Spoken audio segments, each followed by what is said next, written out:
Yeah, g'day guys. Just wanted to share a quick video on some changes that's happening here in Perth to our arcos and basically our medium density. As of September 1st, basically what can be built at the moment, whether it's sort of, R20, R30, R40, R50, R60 sort of thing, up to R80, it's all changing quite drastically. Um, Essentially, the biggest things are is that as of September 1st, when these new codes come in, the required outdoor living area is going it's going crazy. So, to give you an example, my development that I'm doing at the moment in Coolbellup, which is an R60 site, so I'm retaining one house and then I'm building two new dwellings either side. As of September 1st, the designs I have now won't comply, not even close. So I'm in the process now with my builder, pushing those, pushing through for planning to get those sorted now. So my builder has to have those submitted with the Shire before the end of this month, because planning can take up to 90 days.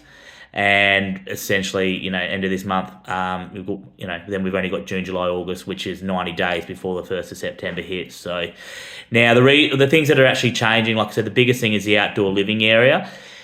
My R60 site, I only require at the moment 16 square metres of outdoor living area, so essentially 4x4. Now, that block is under 220 one of them is under 220 square metres, so it's 204. The other one's about 305. So going forward as of 1st of September, all blocks under 220 square metres, are required to have 35 square metres of outdoor living. So it's gone from 16 square metres to 35 square metres, which is huge. I've managed to get a 3x2 on, and I've only just squeezed it onto that smaller lot. And if you can imagine having to go from 16 to 35 square metres, I would need to, there's no way you could fit a 3x2. 2x2 is going to be tough, to be honest. So it's pretty drastic change. It's probably the biggest. I mean, I obviously was in new homes for a long time, and so have done a lot of building and design, and I know housing and building, and I know setbacks and site coverage and all that sort of thing. So this is, for as long as I've been doing this is the biggest changes that's ever come into it. So essentially, really, what they're asking people to do is build up. So rather than build one level, you're going to have to build two, which in my opinion, and the town planner who sort of presented these arcos to us on the weekend, that works in your better areas, your more expensive areas, building two-story. But as we know, two-story construction has gone crazy. The last couple of years, without building prices gone up 30-40%. So.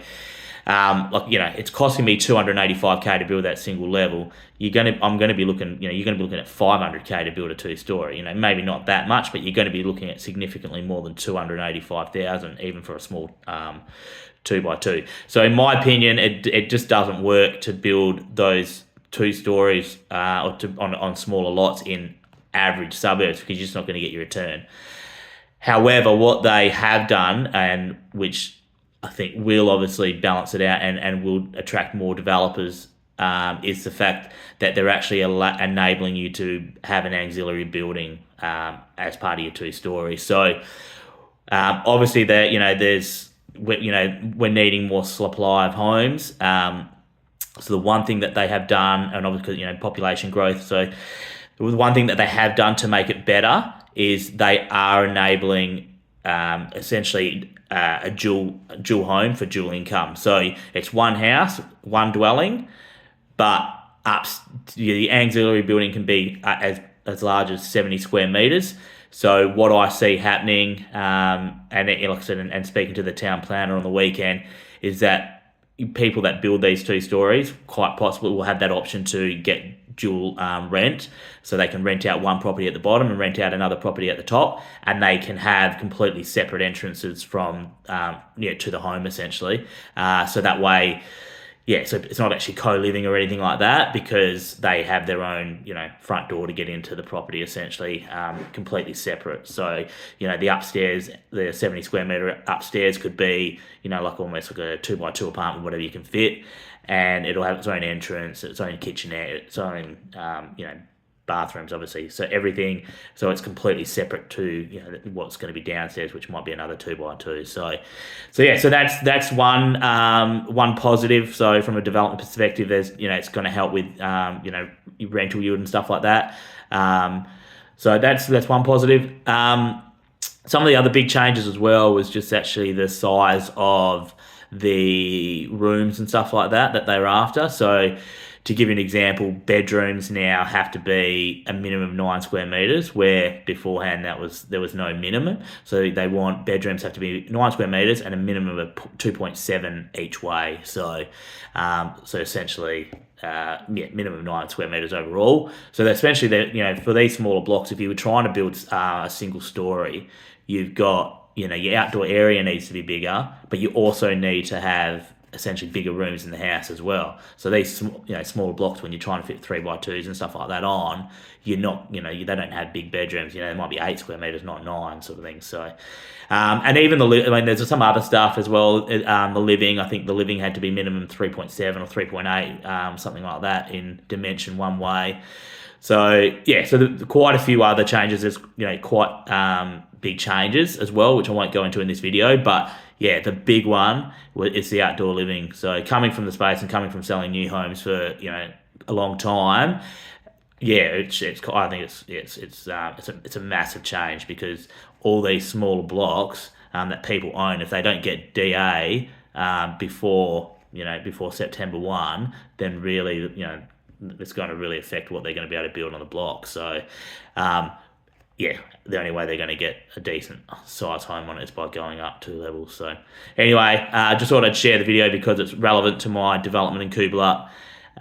It's lucky that I went and checked out this this meeting. My builder had sort of told me already, but I've now given them a good push to make sure that it's all submitted this month prior to